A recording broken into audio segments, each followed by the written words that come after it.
बोलिए, संधि परिचय पढ़ा कि नहीं पढ़ा? अच्छा, कोई भी टॉपिक जीरो से पढ़ेंगे तो सबसे पहले क्या पढ़ना पड़ेगा? उस टॉपिक के बारे में पढ़ना पड़ेगा। चाहे संधि हो, समास हो, प्रत्यय हो, उपसर्ग हो, कारक हो, उस शब्द की व्युत्पत्ति हमें पता होनी चाहिए। हम संस्कृत के स्टूडेंट अगर हमें शब्द की व्युत्पत्ति का नहीं पता, मैंने पहले भी कहा था, संस्कृत भाषा में शब्द जिसका मृत्यु हो जाता है वो व्यक्ति सफल हो जाता है। शब्द से मित्रता कर लो, संस्कृत में सफल हो। तो सबसे पहले यार शीर्षक क्या लिखा हुआ है? संधि परिचय आश्रित प्रमुख प्रश्न। किस पर आश्रित है? अब जो संधि शब्द है उसमें देखिए, सबसे पहले संधि शब्दस्य, संधि शब्दस्य प्रकृति अस्ति। संधि शब्द की प्रकृति क्या है? इस प्रश्न का उत्तर हमें देगी नीतू खड़ी हो। नीतू आप बताओ, संधि शब्द ईय प्रत्यांत है, ईय प्रत्यांत पुल्लिंग है, या की प्रत्यांत स्त्रीलिंग है, या की प्रत्यांत पुल्लिंग है, या इनी प्रत्यांत? की प्रत्यांत, बिल्कुल सटीक उत्तर, ताली बजाओ इसके लिए। की प्रत्यांत है, क्योंकि देखिए संधि में क्या है? सम उपसर्ग है, धा धातु है और की प्रत्यय। ये ध्यान दीजिए। अब देखिए, बैठिए शाबाश। द्वितीय प्रश्न है, संधि पदे अनुस्वार आदेश से निर्धारक सूत्रम अस्ति। संधि पद में अनुस्वार आदेश का निर्धारण करने वाला कौन है? चित्तौड़गढ़ घासीलाल खड़ा हो जाए। इसमें कौन सा सूत्र है जो अनुस्वार आदेश का निर्धारण कर रहा है संधि पद की रचना में? वो अनुस्वार है, या नश्या पदांत से झली है, या नए पदांत से है, या अनुस्वार से एक पर सवर्ण है? नहीं, गलत बता रहे हो। नश्या पदांत से झली सूत्र है। अगर किसी सप्रूप या धातुरूप के अंत में मकार आ रहा है, मैं व्यंजन आ रहा है, तो उसके स्थान पर अनुस्वार होता है अनुस्वार सूत्र से। और सप्रूप और धातुरूप से भिन्न किसी उपसर्ग के अंत में, पद से भिन्न किसी उपसर्ग के अंत में, किसी धातु के अंत में, किसी धातुरूप के अंत में, समझ रहे हो? किसी धातु के अंत में, धातु के अंत में नहीं, या किसी अन्य शब्द के अंत में अगर मैं अथवा ने आ रहा है तो उसका अनुस्वार होता है नश्या पदांत से झली। अनुस्वार से एक पर सवर्ण सूत्र तो अनुस्वार के स्थान पर वर्गीय पंचमण को आदेश करता है, पर सवर्ण आदेश। आई बात समझ में? तो यही तो अंतर समझाना चाह रहे हैं आप। बैठिए, व्याकरण में पकड़ आपकी तभी हो सकती है जब आप नियम और उदाहरणों को ढंग से पढ़ें। एक ही कार्य को करने के एक से अधिक नियम हो सकते हैं। अब देखिए, तो यह सही उत्तर क्या आएगा? सी। तीसरा प्रश्न है, संधि पदे धातु अस्ति। संधि पद में धातु है, इसको ये प्रश्न रसीला लाएगा। रसीला खड़ी हो, बता रही संधि पद में कौन सी धातु है? C option. सी ऑप्शन का मतलब था धातु। वेरी गुड, शाबाश, ताली बजाओ उसके लिए। अगला प्रश्न है, संधि शब्द से पर्याय अस्ति। चंचल खड़ी हो जाओ भाई, चंचल शर्मा। संधि शब्द से पर्याय अस्ति। निपातः, पूर्वयोजकः, परयोजकः, संहिता। सही, ताली बजाओ इसके लिए। और इसकी मैं व्याख्या भी करता हूं। परः सन्निकर्षः संहिता सूत्र है। वर्णों की जो पारस्परिक निकटता है वही संहिता है, सन्निधि है, सन्निधि है, संधि है। और वर्णों की पारस्परिक निकटता कई प्रकार से हो सकती है। स्वर के साथ स्वर का मेल, व्यंजन के साथ व्यंजन का मेल, स्वर के साथ व्यंजन का, व्यंजन के साथ स्वर का, और विसर्ग के साथ स्वर व्यंजन का मेल भी हो सकता है। अब देखिए, अगला प्रश्न है, तो यहां सही उत्तर क्या आएगा? डी। अब देखिए, पांचवा प्रश्न है, संधि पदे प्रयुक्त उपसर्ग अस्ति। संधि पद में प्रयुक्त उपसर्ग है। बिल्कुल आसान है, बताइए। ये वाला सम है, ये वाला वृद्धि वाला सम है, हलंत वाला सम है, या साम है? बिल्कुल सी ऑप्शन, सम। क्या आएगा? अच्छा, अब अगला प्रश्न है, इस प्रश्न का उत्तर हमें देने वाली है संजू। संजू खड़ी हो देगी। अनित्य संधि ने अस्ति। ने अस्ति लगा हुआ है, ध्यान रखिएगा। नित्य का मतलब होता है अनिवार्य, और अनित्य का मतलब होता है वैकल्पिक। नित्य का मतलब क्या होता है? अनिवार्य। जिसका आदेश संधि आदेश नित्य है वो अनिवार्य है, और जिसका वैकल्पिक है वो अनित्य है। ये पूछ रहा है अनित्य नहीं है, ऐसी कौन सी संधि जिसका आदेश अनित्य नहीं है, अर्थात नित्य होना चाहिए। बताइए, पूर्ण सवर्ण है, पर सवर्ण है, अनुनासिक है, अनुस्वार। गलत बता रही हो, यहां सटीक उत्तर आएगा अनुस्वार। नित्य आदेश आश्रित है। हर टॉपिक के अंत में प्रश्न देना ये इसीलिए दिए जाते हैं ताकि आपके फंडे क्लियर हो। अनित्य पूछ रहा है, अनित्य नहीं है इसका मतलब नित्य है।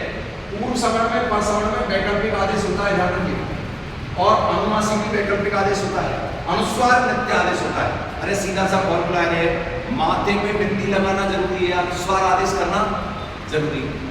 माथे पे बिंदी लगाना जरूरी है, समझ रहे हो आप, विवाह करना जरूरी है। आगे आप वंशवृद्धि करो नहीं करो ये आपकी क्षमता पर डिपेंड करता है, आपकी सोच पर डिपेंड। तो बिंदी, बिंदी का तात्पर्य अनुस्वार, अनुस्वार आदेश नित्य होता है। अब देखिए, बैठिए, अगला प्रश्न है अघोष संधि अस्ति। अघोष संधि अस्ति, इनमें से किस संधि को अघोष संधि कहा जाता है? संधि का दूसरा नाम भी देकर पूछा जा सकता है। आपको मैंने एक डायग्राम बनाया था, उस डायग्राम में 3 संधियों का वर्गीकरण किया है, किस तरह से किया है। तो अघोष संधि अस्ति, इस प्रश्न का उत्तर देगी कोमल मीणा उत्तिष्ठ। बता देगी अघोष संधि कौन सी है? चतुर्युत चतुर्। सटीक उत्तर है, ताली बजाओ इसके लिए। जसप संधि घोष है, क्योंकि जस प्रत्याहार के वर्ण घोष बाह्य वृत्त वाले हैं, और चर प्रत्याहार के वर्ण कैसे होते हैं? अघोष।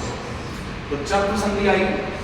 इस तरह दे सकते हैं प्रश्न, ध्यान रखिएगा, हमेशा गाइडों पर भरोसा मत करो, ऑथेंटिक किताबों से पढ़ो, अच्छा पढ़ो। प्रश्न किसी का रिश्तेदार नहीं, प्रश्न को घुमाया भी जा सकता है, समझ रहे हो आप? तो रटे रटाई पर विश्वास मत करो। अब है आगे, संधि कार्य स्थलेषु, बहुत ही अच्छा प्रश्न है। संधि कार्य स्थलेषु विवक्षा अधीनम अस्ति। संधि कार्य स्थलों में विवक्षा अधीन है। विवक्षा अधीन का मतलब जो इच्छा पर निर्भर है। 4 स्थान है संधि के, तो इस प्रश्न का हमें उत्तर देगी जो है चंचल। बड़ी कौन सा स्थान ऐसा है जो संधि कार्य का विवक्षा अधीन है? गलत बता रही हो, इसका मतलब घर से पढ़कर नहीं आई। सटीक उत्तर आएगा वाक्य रचना अथवा अनुवाद। वाक्य रचना अथवा अनुवाद जो होता है प्यारे विद्यार्थियों, उसमें जो संधि कार्य है वो वैकल्पिक होता है। कैसा होता है? अगर आपके जीवन का उद्देश्य केवल पढ़ना है तो अपना 100% क्लास में लेना शुरू कीजिए। ध्यान रखिएगा, आप चाहे फर्स्ट ग्रेड के हो, चाहे सेकंड ग्रेड के हो, चाहे थर्ड ग्रेड के हो, किसी भी प्रकार का शिक्षक अपने आप में बेहतरीन होता है। शिक्षक कभी साधारण नहीं होता, क्योंकि निर्माण और प्रलय दोनों उसी की गोद में बनते हैं। कोई ये तो ग्रेडों में बांट दिया, first grade, second grade, third grade. शिक्षक शिक्षक होता है, हर शिक्षक का रेस्पेक्ट करना चाहिए, शिक्षक के पेशे का भी सम्मान करना चाहिए। ध्यान रखिए। तो यहाँ सही उत्तर क्या आएगा? वाक्य पढ़ के आना चाहिए। और मैंने कल भी कहा था कि नहीं, जो पढ़ा दिया गया उसको पढ़ के आना। मैं हर टॉपिक के अंदर क्वेश्चन देता हूँ। अब ये परिचय हुआ, परिचय के बाद संधियों के नियम उदाहरण आएंगे। अगला प्रश्न है, कैसी लगी क्लास? क्लास कैसी लगी है? विश्लेषण हो रहा है, आ रहा है समझ में? फंडे क्लियर हो रहे कि नहीं हो रहे? हम पढ़ते हैं, पढ़ने के बाद अप्लाईमेंट किससे होता है? मनोवैज्ञानिक कौशल कौन सा है? प्रश्नोत्तर कौशल। अगर आप शिक्षण में देखें, शिक्षण नीति में देखें तो मनोवैज्ञानिक कौशल कौन सा है? प्रश्नोत्तर। आपने कितना भी पढ़ लिया, उसका स्थायीकरण किससे होगा? प्रश्नोत्तर से। और प्रश्नोत्तर सक्रियता उत्पन्न करता है। अब देखिए, तो विवक्षाधीन का मतलब वक्ता और श्रोता की इच्छा पर कौन सा है? वाक्य रचना। ये वैकल्पिक स्थान। अब ये प्रश्न है संधि कार्य दशायाम, ये चित्तौड़गढ़ अर्थात काशीनाथ का क्वेश्चन है। संधि की कार्य दशाओं में पूर्व पर आश्रित, क्योंकि संधि विच्छेद से 2 खंड प्राप्त होते हैं। प्रथम खंड की अंतिम ध्वनि को क्या कहते हैं? पूर्व। और द्वितीय खंड की प्रथम ध्वनि को क्या कहते हैं? पर। पूर्व पर बताया था। संधि विच्छेद के लिए तरीका क्या बताया था कि संधि विच्छेद के लिए सार्थकता और वर्तनी की शुद्धता का होना बहुत जरूरी है। तो ये प्रश्न क्या है? संधि कार्य दशायाम पूर्व पर आश्रित है, परिवर्तन करते हैं। पूर्व पर आश्रित परिवर्तन को क्या कहते हैं? लोप कहते हैं, आगम कहते हैं, विकार्य आदेश कहते हैं, या प्रकृति भाव? गलत। पूर्व और पर के आधार पर जो परिवर्तन होता है उसे विकार अथवा आदेश कहा जाता है। और हर संधि में आदेश अलग अलग होता है।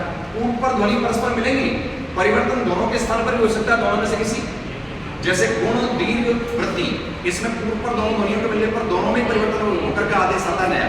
लेकिन यण संधि में पूर्व के स्थान पर चेंज होता है, अयादि में भी पूर्व के स्थान पर चेंज होता है, और रूप संधि में पर के स्थान पर चेंज होता है। तो ये ध्यान रखिए। तो क्या आएगा सभी उत्तर? विकार अथवा आदेश।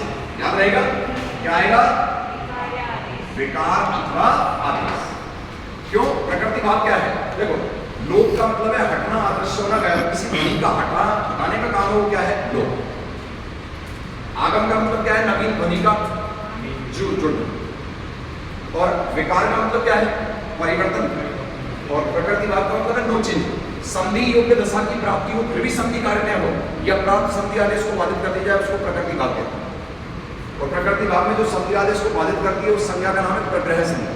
प्रग्रह का मतलब होता है लगाम। जैसा लगाम घोड़े को कंट्रोल कर देती है, वैसे ही प्रकृति भाव संधि में जो संधि आदेश को बाधित करने वाली संज्ञा वो कौन सी होती है? प्रग्रह संज्ञा। अब देखिए अगला प्रश्न है, बैठे शाबाश। अगले प्रश्न का उत्तर हमें जो है बैठा बैठा ही दे देगा। क्या नाम है ये? रिंकू। बता भाई रिंकू मीणा, संधि कतिधा? पंचधा। वेरी गुड, सटीक। रिंकू के लिए ताली बजाओ भाई साथ। संधि पंचधा। संधि कितने प्रकार की है? 5 प्रकार। सैद्धांतिक दृष्टि से 5 प्रकार की कौन कौन सी? अच, हल, हल, विसर्ग या विसर्ग, स्वादी और प्रकृति। संधि पर प्रश्न आएगा, ध्यान रखिएगा। 5 प्रकार की संधि है। कौन कौन सी? अच का मतलब स्वसंधि, हल का मतलब व्यंजन संधि, विसर्ग का मतलब विसर्ग संधि और स्वादी संधि को विसर्ग संधि के अंतर्गत आती है। स्वादी का मतलब है सत्व रूप आदेश वाली और प्रकृति भाव स्वर संधि के अंतर्गत आती है। वरदराज ने 3 वेद माने, लेकिन भट्टकोजी दीक्षित ने वैयाकरण सिद्धांत कौमुदी में और पाणिनि ने अष्टाध्यायी ग्रंथ में संधि के कितने वेद माने? 5। तो पेपर में प्रश्न आ जाए सैद्धांतिक रूप से संधि अगर 5 प्रकार, ध्यान रखिएगा। और ये याद रखिएगा कि वरदराज ने स्वादी संधि को किसमें शामिल किया? विसर्ग संधि में। और प्रकृति भाव को किसमें शामिल किया? स्वर संधि में। स्वर संधि के वेद थे।